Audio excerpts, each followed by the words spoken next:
And we are back! Hello! I told you it wouldn't be long.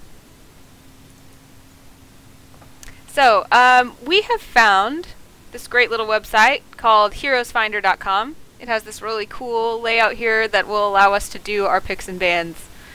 And, Greg, you're gonna have to you can choose whatever format you think is best and talk us through who gets to pick when. And then at the very end, once we've done all of our picks, you can kind of analyze for us which team you think is going to be more viable. Okay. Is there an easy way for me to see this site, or do I just kind of have to keep track of it? Well, there's a delay on the stream. I guess I'll see it on the stream. Yeah. What I'm doing is I'm filling them in as I go. I can send it to you if you want. Okay. I sent it in chat. And we do have the option to pick the map. So maybe what we should do is, like, random the map at the end for true... Yeah, let's do it that way. Okay. Alright, so, JC, you can go first. You can be green, I'll be red. Oh, okay. So I will ban first, pick first? Is that right, Yeah. Greg? Yes. Right. Alright. I will choose to ban...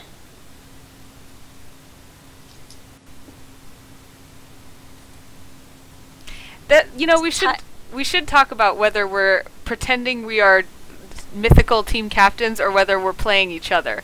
Because I would totally ban Brightwing, but because I know that we're team captains. Okay, so we're just like random team captains that are good at every single character and don't have to worry about banning each other's good characters, because that would probably ruin our team comp. I don't know. Amongst good competitive teams, it's very, very team focused. The bans right now, I think. There aren't two must-ban heroes. It's not like two exceedingly OP heroes that have to be out of the game for anyone to have a chance. Like, against Glorious, we ban Stitches every time because they're just much better with that hero.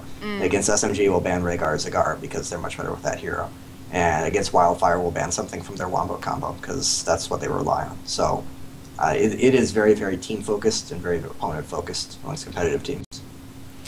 Well, for this one at least, like, we'll do the first one pretending we are not ourselves. We'll pretend that we're Snowflake and Glorious or something like that. and then maybe next one, if we do another one, we can pretend we're each other. Does that sound good? Yeah. Okay, go first. I'll ban Stitches. Oh, man. Okay, JC bans Stitches. You're already freaking out. I know, man. Anyone you banned, I probably would have freaked out. While we're doing this, while she's thinking of her ban, what is Wombo combo? That's just like when you have a bunch of teamfight ultimates, usually AoE ultimates, and you kind of just try and line them up and eliminate a good chunk of the enemy team at once. Like, you catch a bunch of people in a void prison and use that to set up an apocalypse, and then you use that, like, you do an Uther stun on top of that, and then you do a false laser on top of that. It's just basically like big combo-oriented team fights. So I do my ban now, right? Before she picks? Right. Yes. Okay, so I'll ban Arthas. I hate playing against Arthas. I hate it. Those are two heroes that are often banned. Those are doing well. Yay! Alright. Alright, I'm gonna pick Tychus. Alright. And then I'll... you have two picks, Anna. Oh, I get two. Oh, yes. man. Okay, I'm gonna go to my cheat sheet here and look at the heroes. Because I know that I need to pick...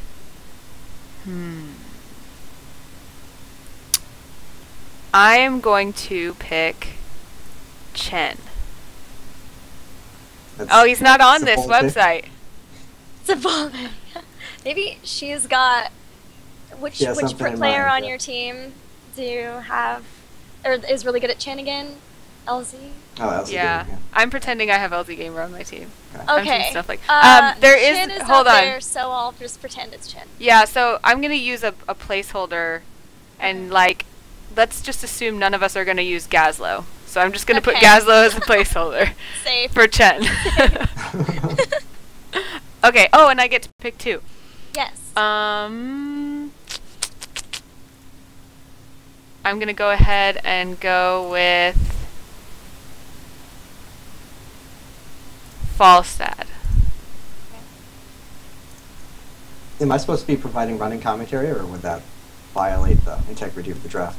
Let's do one without running commentary, and then you can just abuse us at the end when we've made all sorts of mistakes. Alright, so you've got Chen, Gazlo / Chen. Yeah. Falstad. Right. Maybe I should just change it to nothing. I can't do that. No, it's fine. I'll remember it's Chen. Okay. Gazlo. Alright, so now it's me. And you have 2 picks. I do. What about Tyrael? Ooh.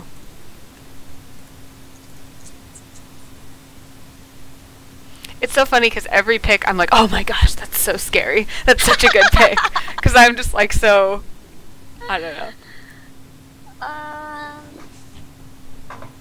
And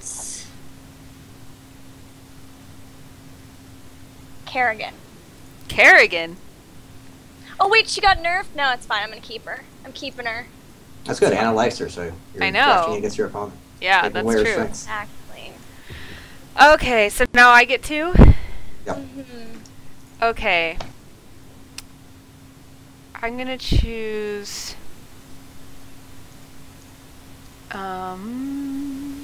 Tassadar. Oh, I forgot he was in. Ooh, gotcha.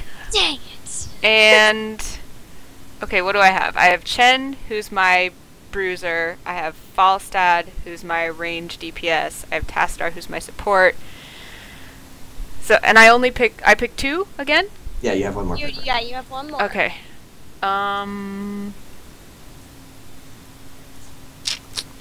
So I'm gonna go with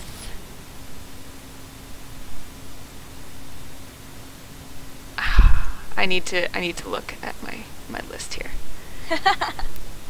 The list that had Chen as the first pick. Yeah, yes, that one. List. That one. I guess I'm gonna go with Barbarian. Alright. Oops, I accidentally clicked on Arthas. And there is no Barbarian. Oh, Sonya. It's in here as Sonya. Okay. But it's weird because she's listed as Barbarian on the website. Yeah. Isn't she? They do that. Yeah. They do that with Nazebo too. Like she's he's Witch Doctor in Nazebo somewhere. Mm-hmm. Is Vala Demon Hunter?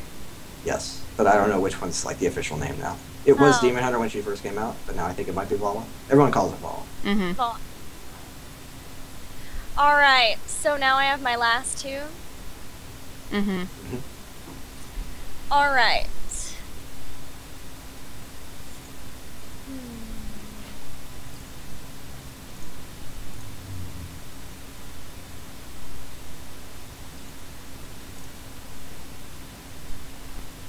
God. I keep forgetting who you already picked and getting disappointed because I look and I'm like, oh, that's who I'm gonna take. So hard. The decisions. You can do it. Alright, one is gonna be Vala. Okay. And then Uther. Vala and Uther. Yes. Okay, and I'm gonna... Oh, I keep forgetting that you took Tychus. And I'm gonna take... Zeratul. Okay. Alright, that's it. We did it. You did it. And I totally forgot, because you already told us at the beginning, that nobody picks Chen, so it's a good one to have him like at the end, not as one of your first picks. So I did not learn my lesson there, but... You just really wanted the panda? I think, yeah, I was all excited. Did I steal Kerrigan? Were you going to have Kerrigan feel bad? No, I wasn't going to pick Kerrigan, because I was pretending I was not myself, and no one but me picks Kerrigan. Okay, Greg, tell us about our picks. Well, your team has no real support. Tassadar doesn't have any sustain at all, which is one of the most important parts of his support. Like, he has shields and stuff, but he's generally picked for damage. And even when he's a support, he's super, super utility-based. So, you probably should have taken, like, a Brightwing instead of the Zeratul at the end, especially because you have Falstad. Brightwing and Falstad are really good together, because they get double bribe, and they have the dual mobility. You did get both Falstad, Tassadar, and Sonya, which is a really good combo, because if Sonya gets a good leap off, then you can just laser and storm and get a big Archon crit on top of it. And it's really good for blowing people up. So that's pretty okay. And for JC's, Vala and Uther, that's like a pretty common first or second round pair of picks. So being able to get that for your fourth and fifth is pretty good. But you also have, well, you have Kerrigan, who's just like a terrible waste of a hero right now. So that's a pretty big downside. In the She lineup. really just not good at all anymore? She's okay for getting kills early on, but even that is not as good as it used to be. And her basically the way she worked was she has to go in order to do her thing, and she's very, very squishy, so it's very easy for her to die if she doesn't pick her spots properly, which usually means she has to wait at the back of the fight waiting for an opportunity. And that used to be okay, because if she got a good opportunity, she would get a 3-person like gather and stun, which could just be team fight winning. But now with this the gather being so small, that kind of doesn't happen, so like she's a lot of risk without the reward. Which So is I why I guess suck so bad now, because I only play Kerrigan. I guess my thought was that Tyrael could go in and then Uther could stun, and then Kerrigan could go in and Maelstrom after that, but I don't really know, A, if Maelstrom's used very much, and B, I didn't really know that she was nerfed that badly. And then forgot when I picked her. Well, the other thing is Tyrael, when assuming you use Judgment to initiate, it actually spreads out everyone except his target. Like as he dives through, it knocks everyone back. So that's kind of counterproductive for Uther's AoE stun or Kerrigan's AoE stuns and pulls and stuff, just because it spreads everyone out, whereas you want them all clumped up. So it's kind of anti-synergy there. If you had like a Barbarian instead of the Tyrael, then that would have all made much more sense together. But Tyrael is still a really strong hero, so the Tyrael pick is much better than the Barbarian pick there. It's just you can't depend on that to work together with the Kerrigan. Okay. So let's random a map. Greg, pick a number between 1 and 5. 4. Okay, so it was Haunted Mines that we were on. So which team do you think is suited? That would probably be Jace's team then, because early game is everything there. With an easy stun early on, Kerrigan is good for getting early kills. Walla and Tychus have a lot of early game damage. But Falsa and Tassadar are pretty decent as well. The problem is Barb doesn't do a whole lot early game, and Chen doesn't really do much before his ult, because I guess at 7 he's kind of okay, but the fight happens at level 4 on Haunted Mines, so he's going to contribute almost nothing. So yeah, she has the much better early game team, and that's pretty much all it takes to win on Haunted.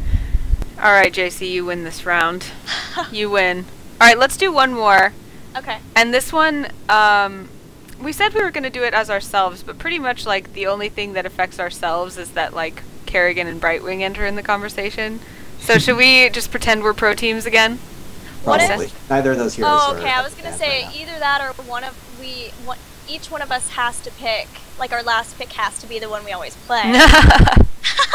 It's kind of unfair because Brightwing is one of the better supports. Yeah. Okay, alright. Yeah, that's true. Let's just poor do pro Kerrigan. teams again. And you pick first this time. Okay. Okay. I will ban... Who did I ban last time? I liked that ban. You banned Arthas. Yeah, I did. I'll just ban Stitches like you did. Greg, you can give us running commentary on this one if you want. Yeah. Okay. It's kind of better to ban Arthas from first pick than second pick, to be honest, because usually what happens is the first pick team takes either Tassadar or Tychus, whoever's available, so the second team can then take like the next best damage that's available plus Arthas. Like Arthas is really, really good, and he's probably the best bruiser and you want to have him, but he's not quite worth first picking unless Tychus and Tassadar are both off the table. So generally you'll want to ban him from the first pick, not from the second pick. Okay. But he is ban worthy, so it makes sense. And I will pick Tassadar. You have to ban first. Yeah. Or ban Tassadar, that's what I meant. Yeah. Okay. Now that's really smart, because Tassadar is probably the best hero in the game right now, and Anna has first pick, so banning Tassadar away from her is smart. Well, la-ti-da. Tassadar. Okay. Alright then. I will pick... So you said Arthas was not a good first pick. Well, he is. He's very, very good. It's just most teams don't think he's more impactful than particularly a Tassadar and to some extent a Tychus. Like if Tassadar is available, you take him first. If Tychus and Arthas are both available, then it kind of depends on the team. Most will take Tychus, but I'm kind of starting to think Arthas is better, and so are some other good teams. Well, so I'll take Tychus because I like him better. You hate Arthas, don't you? I hate Arthas! Ah! The freezing is it better that he's on your team? Yeah, well, that's true. The thing is that I think one of the things that I need to do to make myself a better player is play Tassadar and Arthas because I just have stayed away from them so much because I hate playing against them, and I know that they're like the two players that or the heroes that I really need to know how to play. So I just need to get better. Acid Art is super fun and easy to play. Arthas, I don't know. I don't like melee or tanky heroes at all, so can't really comment on Arthas, but he's very strong. I like support. Yeah. Support Okay. assassin is much more fun. So JC picks now, right? I just get one and then she gets two? Yeah, Right. I picked 2, and I'm gonna pick Arthas. Okay.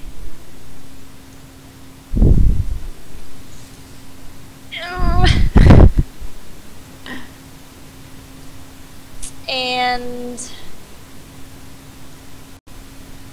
Rhaegar. Rhaegar. What do you think of that, Greg? The Arthas is pretty much a given, unless you're going for something super specific that doesn't have an Arthas in it. The Rhaegar, I'm not sure about. Rhaegar is really good with Arthas, because with Bloodlust on, Arthas gets more Rune Tap procs and becomes essentially unkillable. But most teams, what they would do there is either take Vala or Falstad, depending on which they prioritize, or what SMG has actually been doing a little bit against us recently is taking Arthas and Tyrael, and just taking because those are the two best bruisers by a little bit, taking them both off the table early on, and then taking like less good damage down the road. Okay. So, for my pick, I know that, like you were saying, Tychus is kind of a spread them out hero as opposed to a bring them in hero. So... well, I mean, a good Tychus will usually hold his grenade for a specific reason. He won't just throw it in the middle of the fight, because that, like, it's not worth the damage just to mess up your team. Like, he'll use it to secure a kill, or to knock someone towards you for a pick-off, or something like that.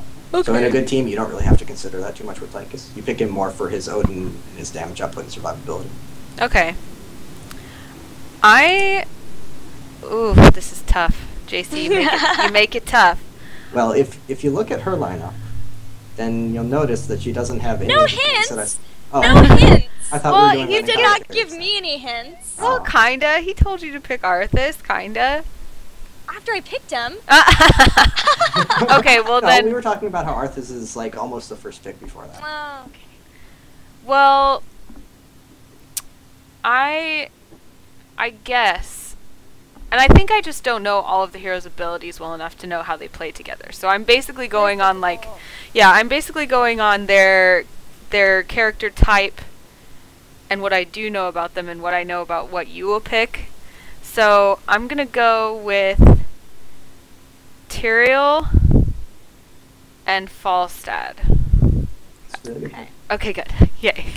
Yeah, there were two options there. You could either take Tyrael as the next best bruiser plus a damage to give yourself like your choice of 2 damage, or what I was kind of hinting at is because she doesn't have any damage and Tastar's banned out, so that leaves Tychus, Vala, and Falstad of the 4 really good damage up. So what you could actually do is take both of them, and that leaves you with 3 assassins, which can be a little bit dangerous, but it means that you're going to have pretty much the 3 best damage healers, and she's not going to have any of the best damage healers, which can be pretty. But then she could take Tyrael and just kind of run at you, and that can be very difficult. Tyrael's so annoying. Tyrael never dies. Okay, so you picked... I'm sorry, I forgot to put down your picks. You picked... Tyrael and Falstad. Alright. Although it is still kind of good, because Tyrael and Falstad are really good at blowing up squishy targets, and Vala is the best damage left available, but she is the definition of a squishy target. Haha!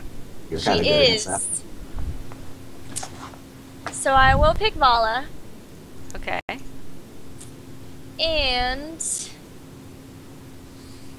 who's left?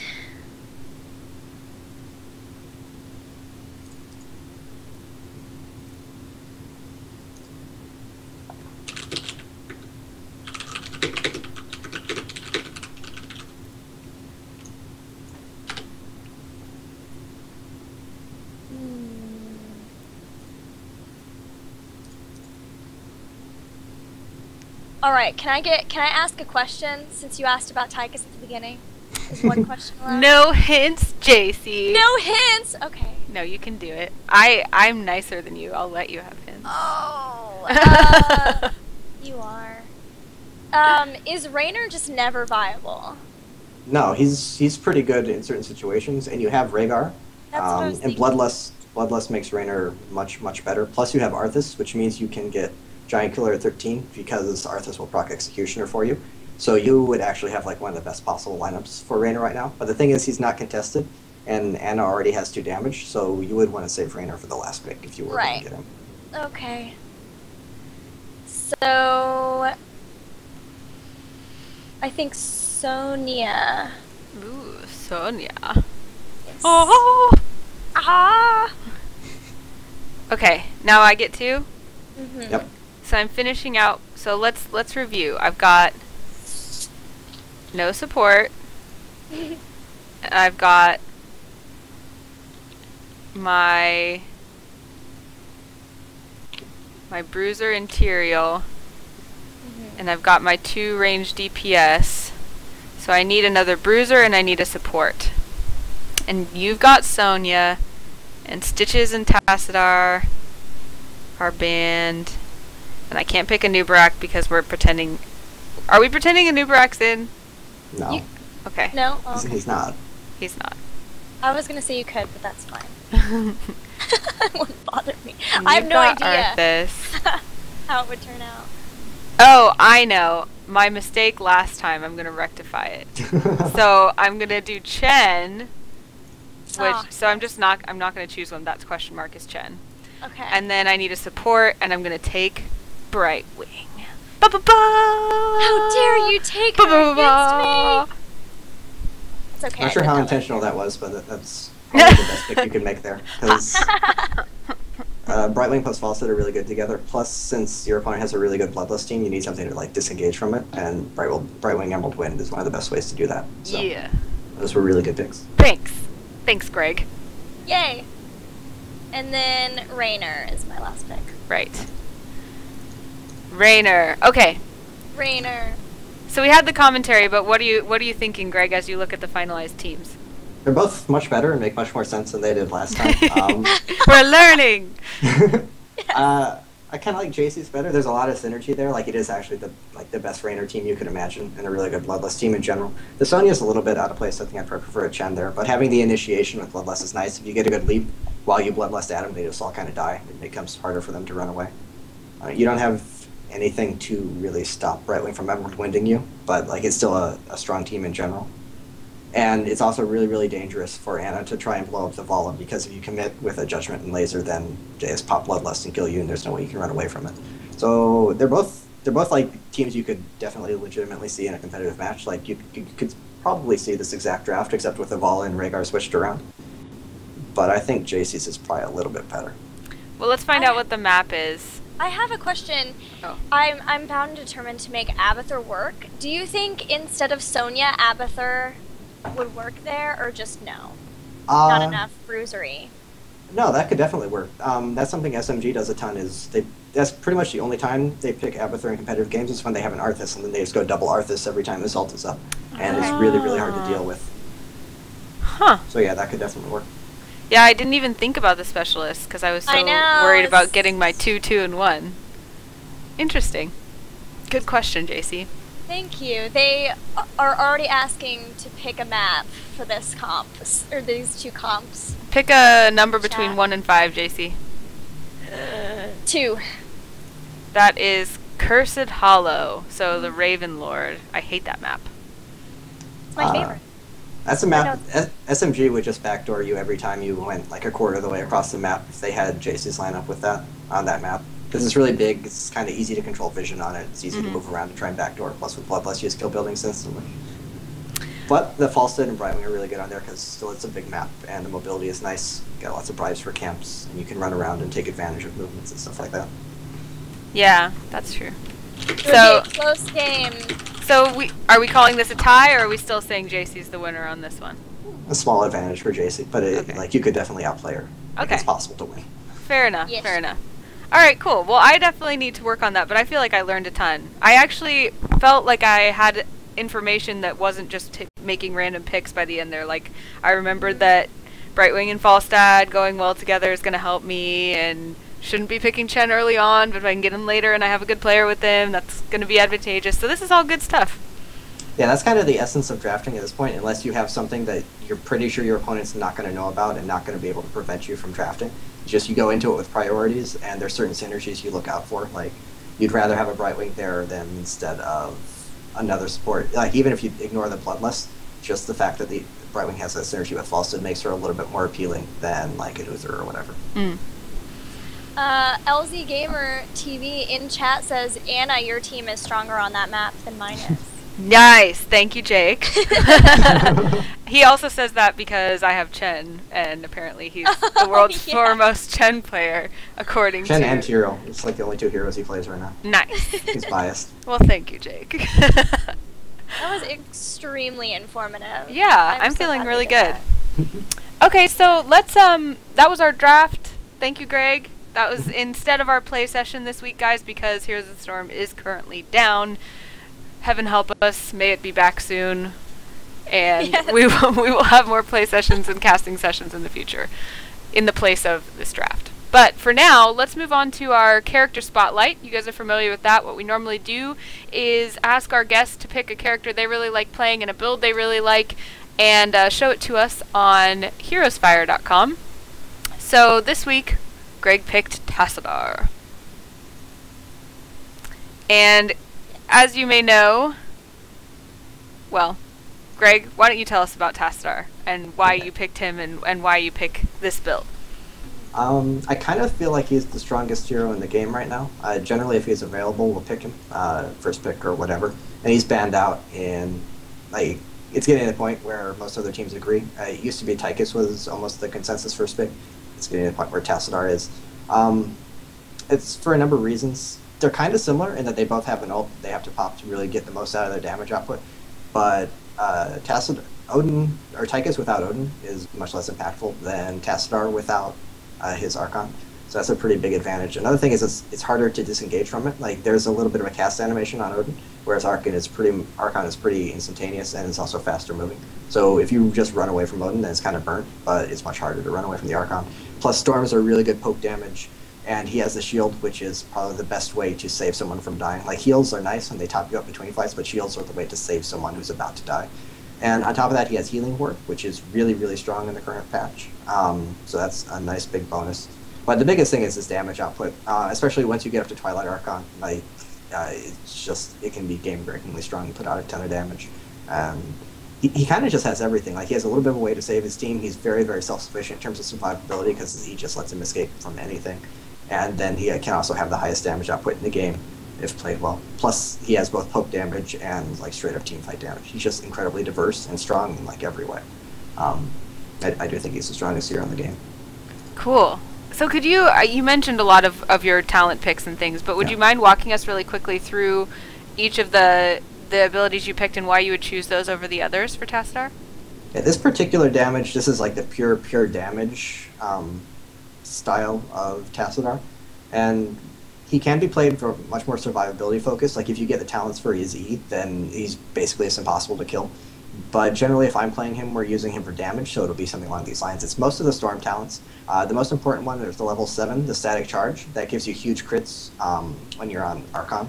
And then also level 16, the Second Strike. You can pretty much blanket Storm, or blanket a battle in storms. And you can also cast them almost consecutively. It almost doubles the duration of the storm. So that's a lot of damage over time. Like I mentioned, the Healing Ward at level 4. The Mental Acuity, which gives you Oracle. He actually has really great vision control too. His passive, or his trait, just gives you a vision of the area around him. And the Mental Acuity, the lower cooldown for that, was really, really good. But Healing Ward is just very strong right now. So you kind of have to take that. And then, like I said, Archon. Force Wall is really, really good situationally, but Archon is just so much damage output, it's really hard to give up. And like I said, when I'm playing him, he's usually going to be focused on damage. That's just how our team goes. Level 13 is the most debatable level. Usually you'll get Distortion Beam if there's not a reason for something else. It's just a slow on auto attacks, which is absolutely fantastic. If you get one slow on a person when they're running away, then it pretty much means they die, because that'll let your team catch up and land a CC on him or whatever and secure the kill. Plus, just in team fights, if someone's diving at you and they're going through your auto attacks, they're going to be slowed the whole way. And 25% is pretty significant slow. So that's great. Shrink Ray is the other good option at that level if they have a target that they particularly need to shut down, like if they have an Odin or something that you just really want to shut down or make less effective in team fights, then that can be effective. But that's basically only if they have one super high priority target. Okay. I think that's pretty much every important talent. Cool. So you generally will build a hero for damage just because of your playstyle?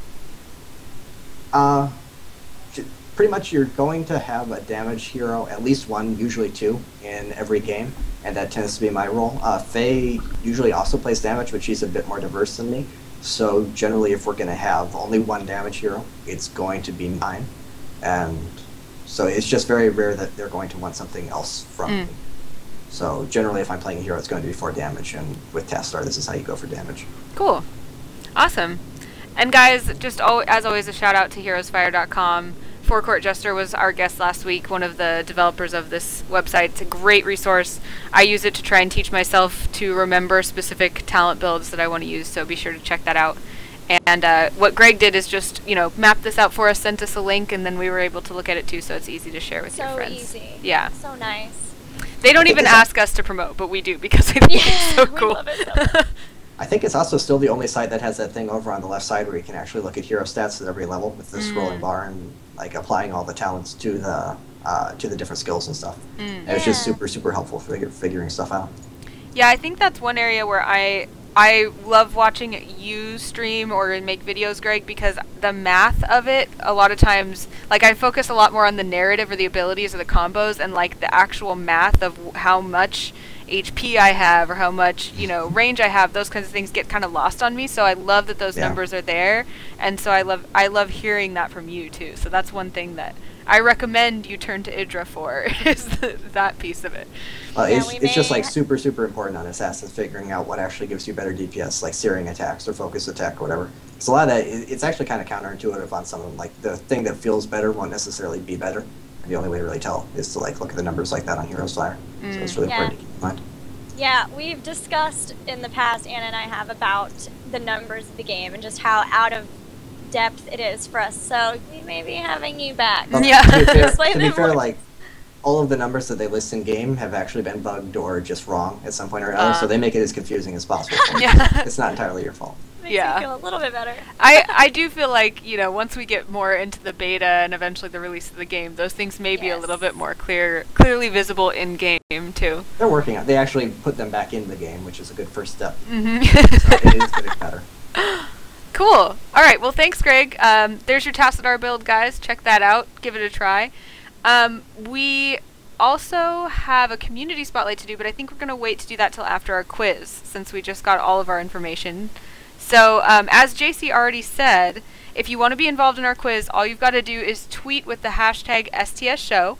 We'll pull up all of the tweets, we'll pick the best questions, and we're going to try to answer as many as we can in 10 minutes. And Greg, as our guest tutor, can elect to ask us a question, or he can elect to help us answer a question. And this is an open book quiz. Yeah, he can just make fun of us if he wants. That's fine, too. Oh, yeah, it's good to mention that it's an open book quiz, because last week Sean was like, "Why are you looking it up? That's cheating." Yeah. We're like, no, it's open book. It's open book. Because part of it is that we want to educate ourselves and you on where you can find information about heroes. Yeah. So if we don't know the answer, we want to make sure that we are able to find that information as quickly as possible. So that's part of why we have an open book policy and why Greg's allowed to help us, because he's our tutor.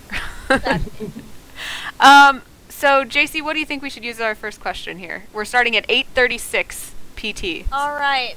I really like, this is from this week, and it's from Fairgrim. What is the difference between Bruiser and Tanky Warriors? You want to take it, or should I? I guess I can take it. The tanky ones deal, like, no damage, so that's like the ETC, and then the Bruiser ones still have higher health than, like, Assassins, but they actually deal some damage. So, like, Arthas and Anubarak. Hopefully, yeah. Right? No, well, you were right up until Anubarak, but it seems like he's going to be more on the tanky side of things. Oh, he is. It's almost pure CC. It seems. But, I mean, no one's actually, well, I haven't played him yet, so we can't know for sure just yet. So, the reason you would choose a tank as opposed to a bruiser, just to make sure I understand it, is if you're really looking for that crowd control. Almost always. Pretty much right now, if you're picking a pure tank, it's for some kind of synergy. Either Diablo with Apocalypse. Well, Diablo has two. He's actually really, really good at early ganking because he has a ton of CC and like ranged engage. So if you have someone who's good at running around and killing people but needs someone to set up or just to go with, then Diablo can be good for that. And then Apocalypse with a bunch of other teamfight ultimates can be very, very powerful. Particularly with Barb and Uther. I'd say it's the most common like triplet right now. It was very good with Kerrigan before she got nerfed. And then ETC is almost never used. but we kind of like him like in pairing with Tyrande and Raynor. You stack a bunch of attack speed and just various auto attack buff auras. Because he's also very good at protecting people with his like W knockback and the threat of mosh pit and whatnot. So if he's going to have a place, it's going to be there. But generally speaking, he's kind of underpowered for the current meta. Okay. Okay. All right, your turn to find a question. Let's pick. Well, Ogre Yonder is a great fan of the show. What are the features of the four top tier assassins that make them better than Raynor, Nova, etc., etc.? So there's probably a lot to be said here, but let's summarize. I'm going to pull up the assassins. I'm such a visual learner. That's part of the reason why, actually, when JC and I started the show, a lot of it was like figuring out what to look at together and maybe even thinking about making flashcards and things like that, because I cannot, for the life of me, remember things unless I see a picture. So the top tier assassins we talked about being, just so I can review, Vala, Tychus, Falstad, and Zeratul, right? Tassadar. Tassadar. Just kidding. I keep thinking, because Tassadar is not It's listed as a support. Yeah. It's confusing. Yeah, Tassadar. Okay, and what makes them better is, don't they just kind of deal more damage and they aren't quite as squishy? Not necessarily squishy, but they can keep themselves alive. They have either mobility spells or the phase shift for Tassadar, where he just becomes invincible, or like the second health bar for Odin. Okay. So, And the yeah, it's vault nothing for special. Vala. It's just kind of they're very good. They can keep themselves alive and they can put out a lot of damage. So they have some sort of special ability that aids them in surviving, as well as good damage. Pretty much an effective one, because like some are more effective than others. I can't Okay. think of- All right. Awesome. I found a good one. Sure. We're having lots of good ones from today's content. I like it. Yeah. This is in chat or Dan Langford at Dan Langford. If you know you're playing on Haunted Mines, should you focus your heroes and talents on early, mid, or late game? And if I recall, that's early game. That actually was also a Twitter question from Topher Doll as well. Oh, is it? Yes. Ah, Same thanks, question. Topher. Yeah. So good Excellent question. Yeah. Early game. According to Greg Idra Fields, the early game is most important in Haunted Mines. Yes. Right. It's like barely even talents, because usually the first fight will start before you even get your level 4 talents, or maybe just as you get them. So Is that it's largely snowball about your- like unbeatable? Like if you lose that first like level 4-ish fight, do you have no hope? It's not unbeatable, because at that point death timers are so short. Like if you lose the fight but you get everyone super low, and then they're greedy and they stick around in the mines, and then your entire team is back up and you run down there and you wipe them, and then you take the big golem, like it can go back and forth but yeah, if you lose the mines very badly early on as a whole, not necessarily just the first fight, then yeah, you're kind of screwed. Okay. Great. Ooh, this is a really good question, and I'm not sure that I know the answer, but I'm going to take a guess. So this is from Mr. Lard on Twitter.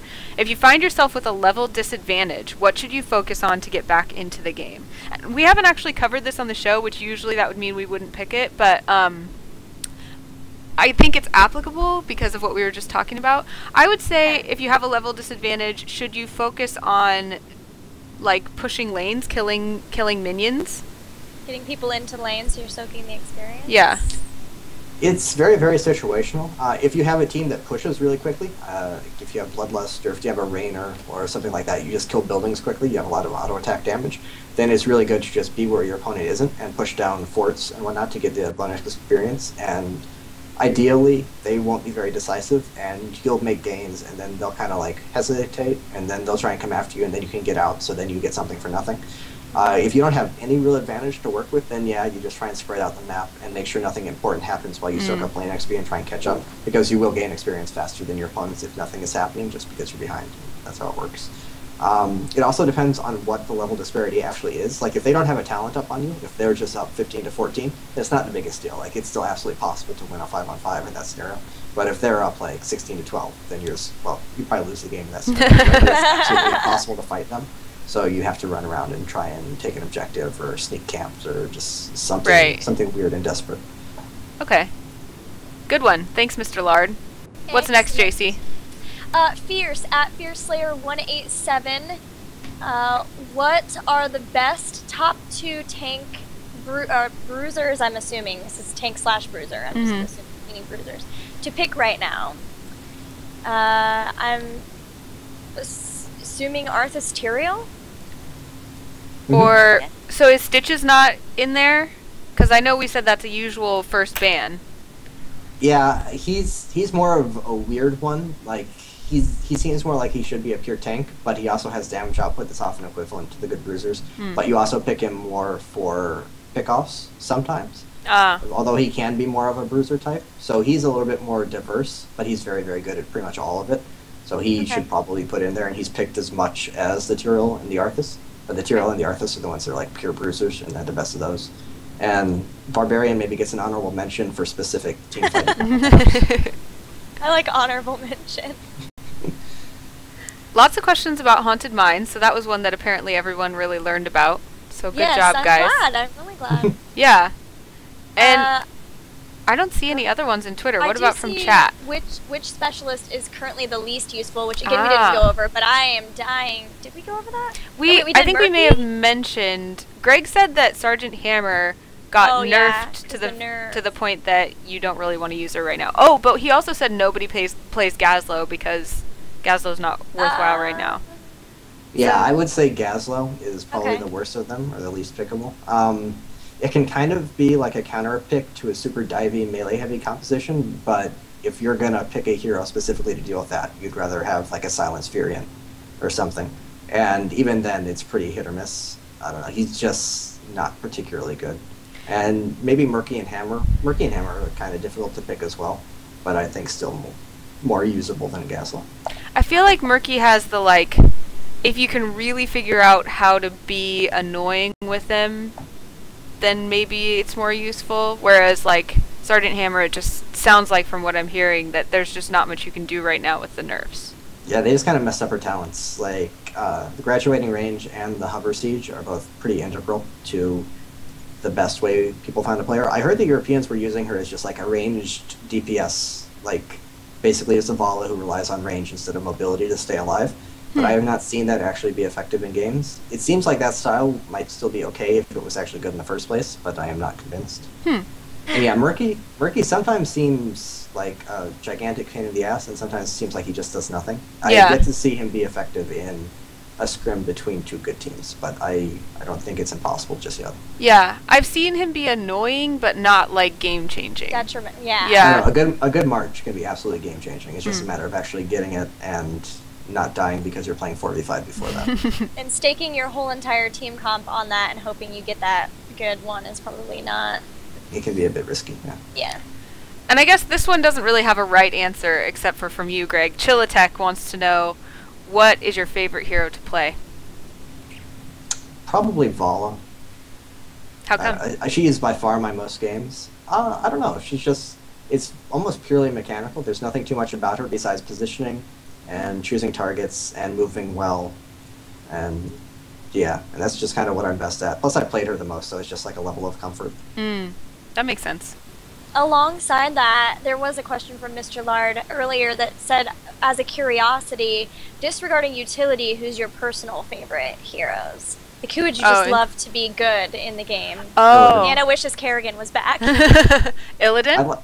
I like Kerrigan, but I'm not very good at her. But yeah, Illidan. I think Illidan would be just so very, very fun if he got just numbers buffed a little bit somewhere. He's so close to being good, and his kit is so fun and has so much potential for with the like good mark play. And stuff. Yeah, just pretty much everything about his kit. He has 2 mobilities plus the evasion, and he can do all kinds of weird things with his kit, either focusing on CDR or focusing on the evasion, or just even focusing on damage output. He's like so diverse and really well designed. I think he's just, the numbers just aren't there. If you build for survivability, he's not survivable enough, and if you build for damage, it's not enough damage. So I want him to be buffed a little bit, and then me and Jake are gonna fight over who gets splayed. Cool. JC, do you have one? Because Kerrigan is obviously mine. I mean, from a personal standpoint, being a big fan of StarCraft, I was talking about this earlier, and I would love if Celindus were put in, but I'm bummed that Nova isn't as good as competitively as maybe she could be. Otherwise, I like cute stuff. Brightwing totally satisfies Yeah. that. I'm happy. Brightwing's doing well. It's good. Morbidly cute, Brightwing. I know. Morbid and cute. People have actually told me not to ping things because it's too creepy. Really? Like, I'm gonna ping all the things now. She's awesome. It's freaking adorable. Brightwing love it. is definitely my second favorite after Kerrigan. But I've stepped back because you and I play together so much. Now it's like, well, JC plays Brightwing. I can play something else. That's You okay. are I allowed. need to freaking play Arthas or Kerrigan. Tassadar or something. Anyway, so that's the end of our quiz. We kind of got into more of opinion questions like an AMA there at the end, but that's fine. I think we got a higher score than last week. We at least got something like five right, I think. Yeah, I'll count while we're going through the actual quiz questions, while we're going through the community spotlight. Okay. I think they were all at least partially right. Yeah. Yay! I mean, we got more than we usually do. Mhm. Even though we had some good discussion too, so we're improving. Hooray! So for the community spotlight, perhaps as is fitting, we really wanted to take a closer look at Team Snowflake, which is Greg's team. And Greg, could you? Well, first I'm showing your stream. So would you talk a little bit about where people can watch you or find out more about your team or watch and learn? In theory, you can watch me on mlg.tv/Idra. I haven't been streaming too much. We've actually gone through like 2 lineup changes over the last month and a half, and BlizzCon is coming up, which, if there's a tournament there, would be kind of like the crowning achievement of Alpha. And so we're kind of just focusing on getting the lineup to gel well together and be the best players we can be for that. Hopefully, we get an opportunity to play there.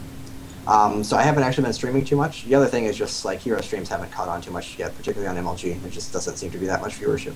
But in the future, especially when school settles down or I just have more time in general, I will be streaming a bunch on mlg.tv/Idra. And the easiest way to know if I'm ever doing anything is just follow me on Twitter @Idra. And who are the other, I know you said they don't stream very much, but just by name, who are the other members of your team right now? Yeah, it's LZ Gamer, who a lot of people might know, the other Brood War and StarCraft 2 pro gamer on the team. And then everyone else, I think, is pretty unknown. We have Faye, who's our second assassin and also plays a bunch of utility. She's the best Ronda and the best Stitches in the alpha. And people are like kind of starting to pick up on that. We played a Tyrande game with her in, I don't know, it was one of our broadcast matches recently, where she just got like a ton of kills with owls and hit every stun. Basically anything with an important skill shot, she hits every time. Cool. So she's, she's a massive asset to the team. Then we have Kelax, who's been with the team actually since before I joined them. And he is super, super helpful because he bounces around between every role. Like every time we have a lineup change, we kick him into a new role, and he just deals with it and he's up even better. So he's currently our support player and doing really, really well with that. And then to round it all out, our most recent pickup is Chillatek. And he's actually, it's something I wasn't used to coming from a solo game, but team dynamics and team chemistry and team personality is actually like super, super important.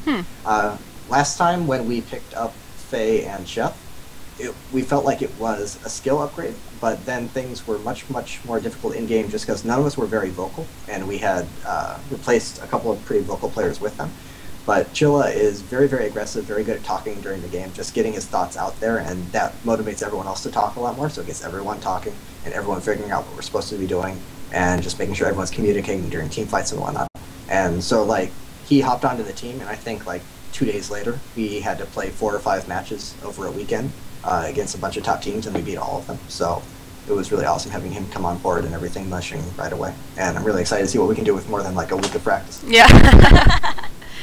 And so I know you mentioned them before, but where can people tune into the leagues that you guys are playing in right now? Oh, I don't actually have like the streams for them. The names are ESC, MVI, and HPL, which is on Nexus Champs. I remember that. I don't know the other ones. Follow me on Twitter. I tweet it every time we're playing, if I can. That's the easiest way. It says right there below his picture, IDRA, simple as pie. Just follow him on Twitter. Oh, someone linked one of them. It's twitch.tv/ESVision for the Oh, ESV. right. And that's the one that's broadcasting the finals of us versus SMG this weekend, I think. Right. Okay, I did remember that, but I forgot while you were talking. We actually spotlighted them as well. We spotlighted the Heroes Pro League and ESV. We have not yet spotlighted the others, so perhaps we should look into that. Coming soon. Coming soon. All right. All right. So that's all of our stuff, and that's a great place to leave off because we want to do shout-outs, and you already know where to follow Greg on Twitter. But Idra, are there any other things that people should check out or projects they should watch for you? I have a Facebook that I don't really use. It's facebook.com/Idrajit, I think. Not too much right now, but something big should be coming in the future. So unfortunately, I have to tease that. I can't tell you this Announcement yet, of announcement. Cool. The best kind. Awesome. And as for me, you can follow me at Anna Prosser on Twitter, and everywhere else is also Anna Prosser, Instagram, Facebook, Twitch. The only thing that is not is YouTube, which is Anna Prosser TV. I also have some big things in the works, and I'm excited to be telling you about them, so please do check out that Twitter, and I will be keeping you up to date. Sweet. I want to know. I think you already do. If not, I'll tell you after the show. Yay. Okay, well, and I am Gillyweed, or GillyweedSC2, which is where you can find me on everything: YouTube, Twitch, Twitter, and Facebook, for StarCraft fan art and build guides and some board game shows as well. Nice. Yep. And next week, have we come up with what we are planning on doing next week? I don't think we've verified it yet. I don't think we have. So, stay tuned. We'll be teasing that on Twitter, as always, on our personal Twitters as well as on the Misscliks Twitter. So make sure you're following everything. And we'll be back at the same time next week, which is 7:15 p.m. Pacific time on Thursdays. And don't forget, if you have any feedback for the show, this is still very much in the early stages, and we are so happy to hear your feedback on what we should include or not include in the show, things you liked and didn't like, so please do tweet at Misscliks or at either of us with the hashtag STSShow and let us know. That's it for this week, guys. Thanks so much again, Greg. It's been awesome having you on. You've taught us so much. Oh, thank you. Wow. All right, until next time, guys. Bye. Bye.